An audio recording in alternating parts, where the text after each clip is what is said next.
Welcome to the Heal Yourself podcast, where we dive deep into all things healing. I'm Denise, a speech language pathologist and a self-love coach for adults and teens. And I'm Kira, a traditional naturopath and functional nutritionist, and we are here to guide you through the transformative process of healing your body, mind, and soul. From the latest in functional medicine to nurturing your relationship with yourself, healing trauma, and even transforming your money story, we're here to empower you with the knowledge and tools to create lasting change. So whether you're looking to heal physically, emotionally, or spiritually, join us as we explore the many paths to wholeness and wellness.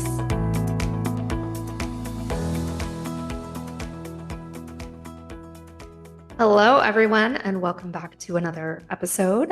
Today, it's just me. I'm sorry Denise could not join us, but I do have a special guest for you. Her name is Michelle Spexarth. I hope I said that right. She's a trauma-informed coach who helps people who've been through narcissistic abuse and toxic relationships. She's the leader of an online community that focuses on healing and breaking the cycle of abuse. And I have to say, this is so needed. So welcome, Michelle. Thank you. Thank you for having me. I'm so excited to be here. Yeah, I'm excited to chat about this. First, I'm just going to say I have been very lucky. I've never been in a toxic relationship. So I'm coming at these questions from a different angle, pure curiosity. But first, I want to ask, because I know most listeners want to know, how did you get into this space? Because usually there's a story behind it.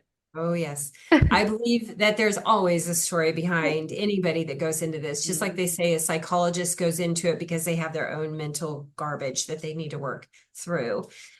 So basically, my parents divorced when I was 4, and my dad was physically abusive. And then my mom remarried when I was 8, and I believe she married a narcissist. At the time, everybody kept saying, he's so amazing. You're going to be so glad he's your stepdad.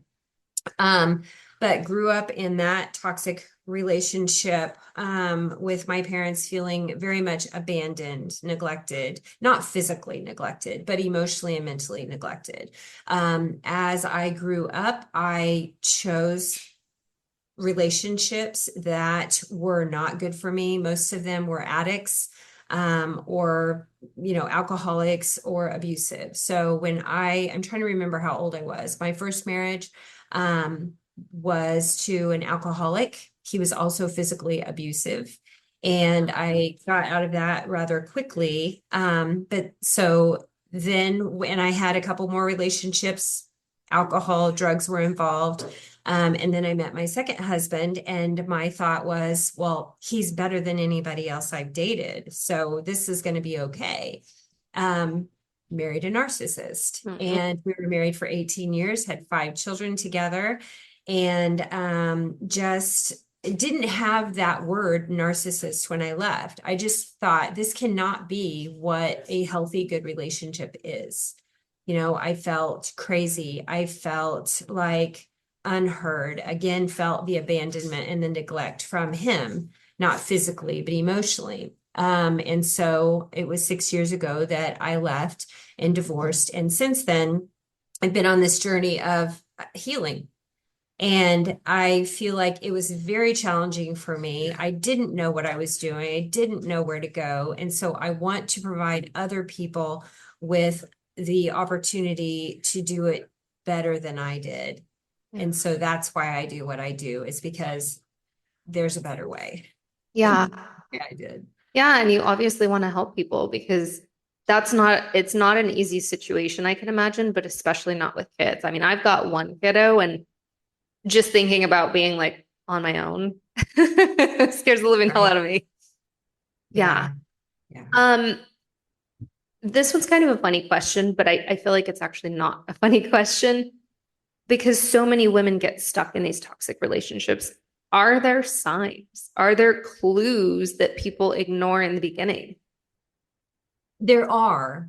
Here's the interesting thing, though, is that if that's all you grew up with, you don't even know what to look for. Yep. And I'll speak just for myself, is that there were plenty of red flags, as they call them, but I was oblivious or I just didn't understand like that was a thing that should make me run away. Yeah. I was grateful somebody wanted me. And so that made any red flags like not even show up for me. Things that you can look for are them criticizing you, gaslighting, where they're like, oh no, that didn't really happen. That it was, or how could you think of it that way? That's not, that's not what this is. Anytime where there's manipulation, these kinds of things are the things that you can look for. I think about like the courting and stuff like that. Like one thing that happened is I drove a friend home, and it was a guy friend that I worked with. And I just dropped him off at the curb. He lived in an upstairs apartment. And I told my, at that time, fiance, that I had done that. And he, at that time, didn't say anything, but he said, did anything else happen? You know, he likes you. And I'm like, it doesn't really matter whether he likes me or not. That's not the space I'm in. He can, whatever.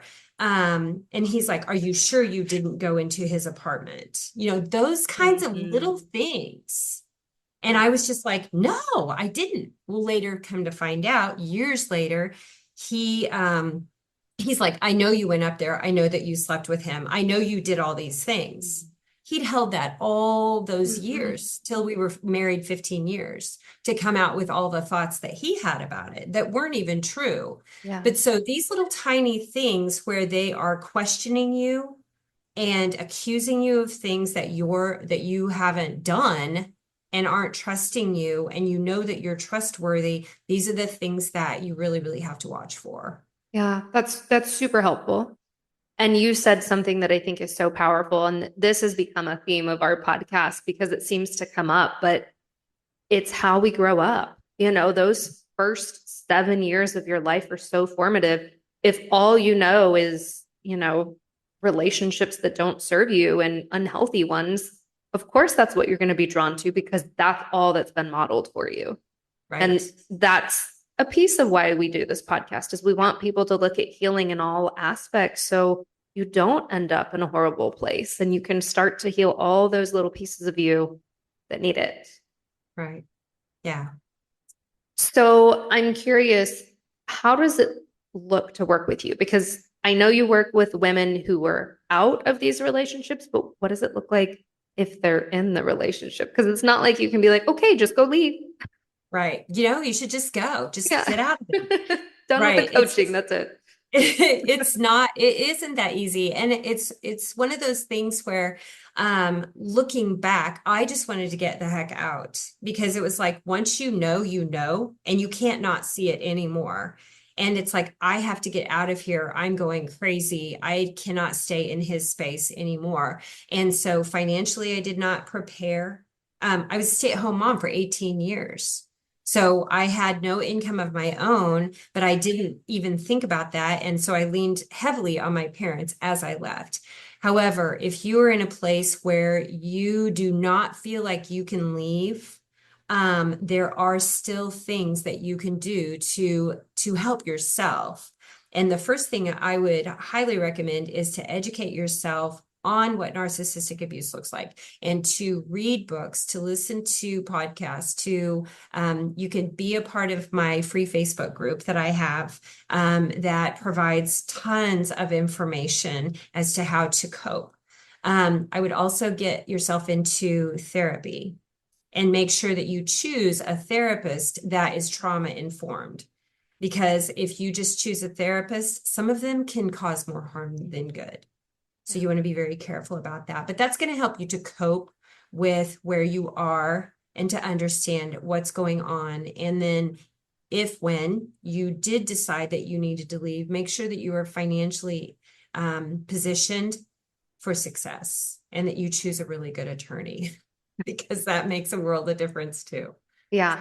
Yeah. Unless you're dating, of course, then you don't have to deal with it. That's right. And you can just walk away. Pick where you want to go if you want to go. Right? Yeah.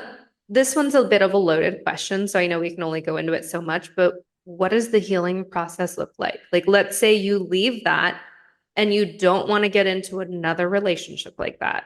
Right.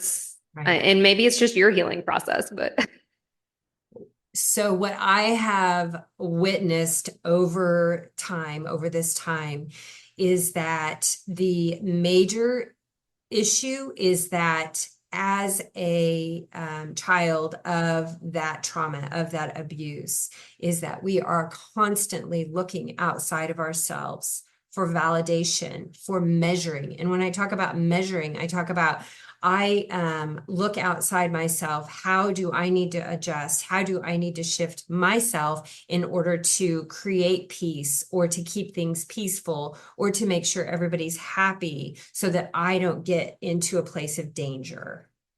And so what that creates is the always looking outside of ourselves position. So we don't even know what we're feeling. We don't even know what we are thinking. We don't even know what we like, what we don't like, because we have lived outside of ourselves our whole lives. yeah. And so the biggest thing is to start just having your own agency.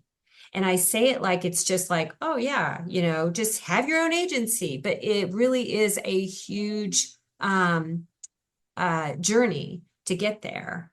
And so the things that I always tell people is to journal and to read your journal when you after you've written it, and you can go back and maybe you only do it once a month or something like that, but you're going to be able to see the patterns of what's happening with you, or you'll be like, oh my gosh, I can't believe I thought that. And even sharing that with somebody that is healthy, or a coach or your therapist or something, so that you can help piece that apart to see where your pitfalls are. That's one. The other thing is to get into connection with your own body. And you can do that by grounding, by meditation. I highly encourage people to start going out and figuring out what you like, what you don't like, and not really like, I went into that situation. I absolutely hated it. That was disgusting. I'll never do that again. Not like that, but as, okay, well, I had that experience, and be very analytical about it. Did I like it? Did I not? Are there pieces of it that I liked and pieces of it that I didn't? And the reason you do that is because you are learning about yourself, and you're learning, your things too. And the other thing is boundaries, because for the majority of us that have been through that, we have zero boundaries. Yeah. We just totally are on whatever everybody else is doing. Yeah. Those are the big things. Would you say it's safe to say that when you're in one of those relationships, then you lose your sense of identity? Absolutely. Absolutely, you do. I could see that. So yeah, Yeah. it's relearning the things that you like, the things that you don't like. It's rediscovering yourself. Yeah. I'm curious with that, there seems to also be some isolation, right? Because, or at least I imagine. So do you think isolation plays a role in narcissistic abuse? It plays a bigger role than I think that we give value to. And so the thing is that when they get you isolated, then you don't have any other measure of healthy. You don't have a measure of what is normal or what is unacceptable, because you're living just in that space of that person and of the whatever. Like mine was my family and my children and my husband. Mhm. And I was allowed to have one other friend that he approved of. And anything beyond that, if I wanted to be friends with them, they were trying to, invade our space. They were not good for us, or I was too good for them. These are things that I was told. Or did you see the way they were looking at you? Or I heard them talking bad about you, in order to not want you to have those outside friends and to stay in the isolation. And that happens with the families too. They do a good number of isolation in order to be able to continue to control and manipulate you. Yeah, I was gonna say it seems like it's a powerful tool for control. Not in a good way, obviously, but Right. Not in a good way. yeah. What do you think prevents some of these women from leaving or even opening up about their situation? Because I don't feel it now as much as in the past, but I do feel like for a while it was very taboo. There's shame, there's guilt. Like, is that the only reason? There are a myriad of reasons. Okay, I am Catholic. I became Catholic so that I could be the same religion as my husband. And so I wanted to be a good Christian Catholic wife. And so that means submit. That means that, you know, you let him lead, you do all of these things to do that. And so that was a big part of me staying as long as I did, was because I wanted to be the good wife. I wanted to do all the things, let him be the leader. You know, if he said, we're going to do this, okay, we're going to do this. Even if it went against everything within myself, I still, you know, wanted to do that. What were some other things? Say the question again, because I kind of feel like I got off track. No, and sorry, my question was also twofold, so that probably threw you off. First part of it was like, what do you think prevents people from leaving? And the other part is, why don't more women open up about what's going on? Okay. So the other part of that with the Christian or Catholic wife is that I don't want to talk bad about my husband. I want to honor him. And so when all of these things are happening, you don't want to go ask for help because you don't want to ridicule him or embarrass him or have the society or our community think less of him by saying anything bad about him at all. And so that creates that isolation. Also, there's so much shame and there's so much guilt also, because they basically just, you know, like the drip of water on the rock, it slowly changes the rock and changes the shape of the rock. And that is the way that they work on you to beat you down. And so if you do want to leave, then how could you destroy your family in order to, you know, have your independence because you're so selfish? So these are all of the things that will prevent women from leaving, is because of all the other emotions that's gonna come with that. And there's also the financial piece of it too, because it's terrifying to just be like, I've been a stay-at-home mom for 18 years and now I'm gonna like go out. I have no idea how I'm gonna make money.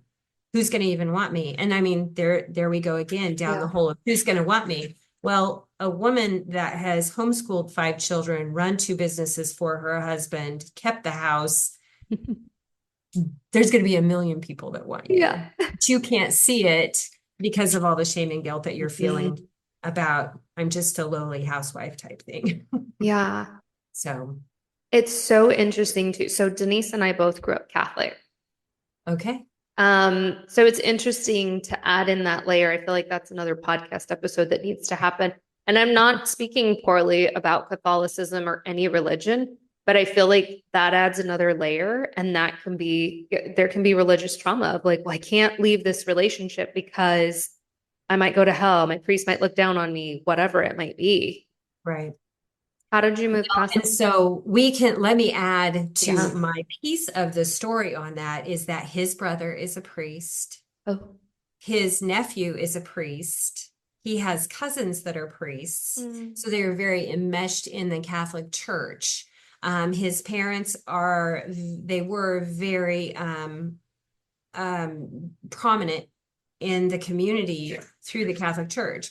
And so I was asked to go see his brother and his nephew for counseling when I was considering leaving. And they both were like, this does not give you a good reason to leave. Your marriage is the most important thing, and you cannot leave that. And it was all on me to make everything better. There was nothing about what he was doing or the behaviors he was having. It was all on my shoulders to make it better. And so that was that was just another layer, like you're Yeah. talking about the spiritual abuse that goes, you Mhm. know.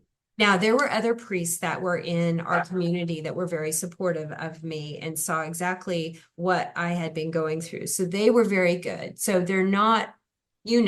there's some that just do better than others. Well, and if it's his family members too, I mean, they might not be able to see it. I don't know. Right. Or they are too. Yeah, that I don't know. yeah. So adding to that then, because let's say we have listeners that are like, okay, that's not me. I'm not in a toxic relationship. I don't know any narcissists, but you have a friend that does, or a family member. Are there clues as outsiders that we can look for? And then if there are, how do we support someone? Because obviously I'm not going to just walk up to my best friend and be like, hey, I think you're married to a narcissist. Right. And that won't help either. Yeah. So how can you support them? You love them.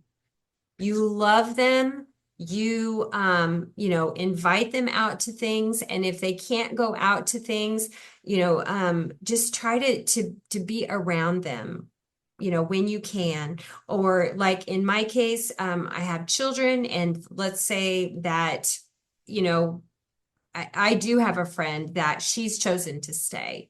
And so, we'll get together for a coffee every once in a while, or we'll do a play date, because if you can do a play date, then, it's better. At least that was the situation for me, is it was better, but just to stay in contact with them and just to be that non-judgmental friend. You never, in my opinion, you never want to be the one that says you need to leave. That is not your decision to make. Yep. That is 100% their decision to make.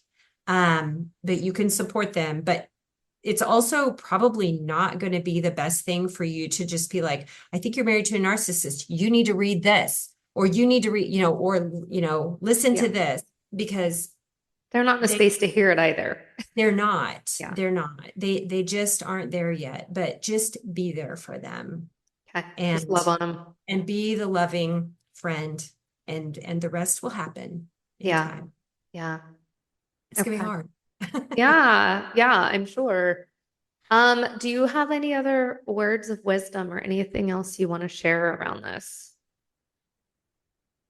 I think probably the thing that comes to my mind as you ask me that is that I want everybody to know that not to give up hope.